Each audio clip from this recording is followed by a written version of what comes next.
1 out of every 5 cups of coffee consumed in the United States is a decaf, and the popularity of coffee without the jolt is increasing. Decaffeinated coffee accounts for 17% of all coffee sales in the U.S. Coffee must have at least 97% of its caffeine removed to qualify as decaffeinated. But getting the caffeine out of the bean is no easy matter. Outside of Vancouver, British Columbia, is the Swiss Water Decaffeinated Coffee Company. Here, green coffee beans literally pour in from roasters and retailers all over the world who want their coffee decaffeinated. Caffeine is one of the hundreds of naturally occurring chemical compounds found in a coffee plant. The trick to making decaf is to soak the caffeine out of the bean, but leave the other chemicals in that give coffee its flavor. We can easily do in excess of 20 million pounds of coffee a year out of this facility. That's right, he said 20 million pounds. The Swiss water process uses a system where water, pressure, and time removes the caffeine from the beans. Here's how it works. The beans first enter a vibrating cleaning machine to eliminate debris.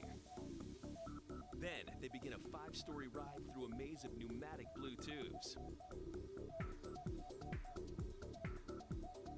Traveling at over 100 feet per second, they're transferred to the giant silver extractors.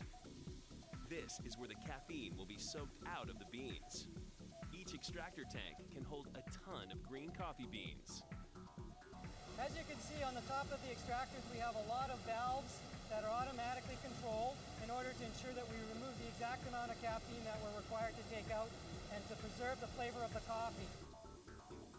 Inside the extractors, the beans are steeped in a special extract made out of hot water and flavor compounds derived from other green coffee beans.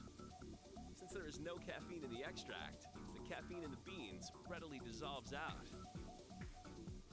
And it's this concentration difference called driving force, which is driving the caffeine out of the beans into the extract. Caffeine continues to come out of the beans as long as there is less caffeine in the extract than in the beans.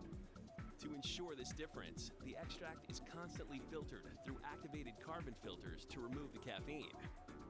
When the coffee is 99.9% caffeine-free, the wet beans are then conveyed to the dryer.